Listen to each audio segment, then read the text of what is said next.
Assalamualaikum warahmatullahi wabarakatuh. Back to channel bersama saya Apoteker Yudi. Dalam video kali ini saya akan membahas materi tentang teori asam dan basa. Baik, langsung saja kita bahas teori asam basa. Ada 3 teori dalam asam basa yang dikemukakan oleh ahli kimia. Nah, ketiga teori tersebut yaitu teori asam basa Arrhenius, teori asam basa Bronsted-Lowry, dan teori asam basa Lewis. Yang pertama kita bahas asam basa Arrhenius. Menurut Arrhenius, asam adalah zat atau spesi yang menghasilkan ion H+ dalam larutannya. Sedangkan basa adalah zat atau spesi yang menghasilkan ion OH- di dalam larutannya. Asam basa Arrhenius itu ada asam monoprotik, diprotik, triprotik. Sedangkan basa monohidroksi, dihidroksi, dan trihidroksi. Kita bahas yang asam terlebih dahulu. Yang pertama, monoprotik. Nah, monoprotik atau asam berbasa 1 artinya hanya memiliki jumlah ion H+1. Contohnya, HCl. HCl itu asam klorida, HBr asam bromida, HNO2 asam nitrit, HNO3 asam nitrat, dan HI asam iodida. Berikutnya diprotik. Diprotik atau asam berbasa 2 artinya memiliki jumlah ion H+2.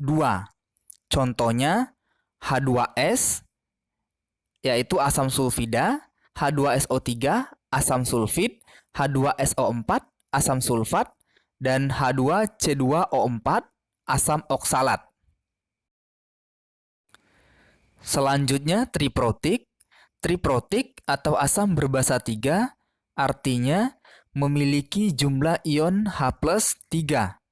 Contohnya H3PO4 asam fosfat, H3ASO3 asam arsenid, H3ASO4 asam arsenat. Baik, kita lanjutkan ke basa. Masih asam basa Arrhenius. Yang pertama, monohidroksi. Monohidroksi artinya memiliki satu ion OH-. Contohnya NaOH, natrium hidroksida, KOH, kalium hidroksida, dan LiOH, litium hidroksida. Berikutnya dihidroksi. Dihidroksi artinya memiliki 2 ion OH-. Contohnya MgOH2, magnesium hidroksida, CaOH2, kalsium hidroksida, BaOH2, barium hidroksida. Dan yang selanjutnya trihidroksi. Trihidroksi artinya memiliki 3 ion OH-. Contohnya AlOH3, aluminium hidroksida, FeOH3, besi 3 hidroksida. Angka 3 harus dibaca karena besi memiliki 2 jenis valensi, yaitu 2 dan 3.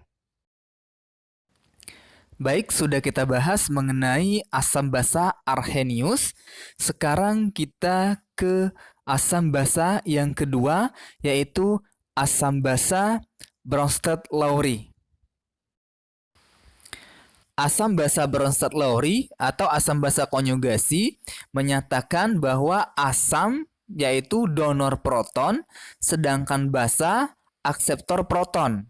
Contohnya NH3 ditambah H2O menghasilkan NH4 plus ditambah OH-, yang mana NH4 plusnya berperan sebagai asam, sedangkan NH3 sebagai basa. Kemudian H2O sebagai asam dan OH-nya sebagai basa. Inti dari asam basa Bronsted-Lowry atau asam basa konjugasi ini yaitu apabila banyak H maka dia asam, sedangkan jika sedikit H maka dia basa. Baik, asam basa Arrhenius dan asam basa Bronsted-Lowry sudah kita bahas. Yang berikutnya atau yang ketiga akan kita bahas mengenai asam basa Lewis. Asam basa Lewis menyatakan asam yaitu akseptor PeB, sedangkan basa yaitu donor PeB. Apa itu PeB? PeB yaitu pasangan elektron bebas. Contohnya NH3 dan BF3. Dapat dilihat pada gambar, untuk NH3, N-nya itu ada elektron bebas, sedangkan di BF3, B-nya tidak memiliki elektron bebas. Nah, pada teori asam basa Lewis ini, jika ada elektron bebas, maka dia basa. Sedangkan jika tidak ada elektron bebas, maka dia asam. Demikian untuk pembahasan teori asam basa. Semoga bermanfaat dan jangan lupa like and subscribe. Terima kasih. Assalamualaikum warahmatullahi wabarakatuh.